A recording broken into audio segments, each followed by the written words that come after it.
ঘটনাটি ঘটেছে আমার বান্ধবীর সাথে এবং এটি একটি সত্য ঘটনা। ওর ছেলের বয়স মাত্র 6 মাস।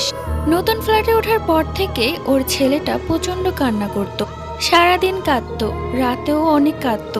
এরপর ফজর আজানের শব্দ কানে আসতেই কান্না চুপ করে ঘুমিয়ে পড়তো।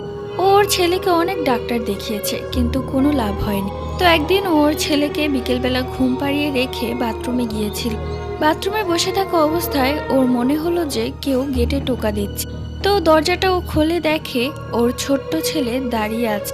ওকে দেখেই দৌড়ে ওই রুমে চলে গেল, আর মুখে এক ভয়ঙ্কর হাসি। ও ভেবেই পাচ্ছে না যে 6 মাসে একটা বাচ্চা কি করে এভাবে দৌড়াতে পারে। ও তো ঠিকমতো দাঁড়াতেই পারে না।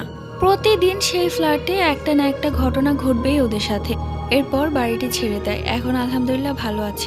এর আগের ভিডিওতে কমেন্ট করেছিল শ্রাবণী সাহা, অপসরা, ইরা ও নার্গিস।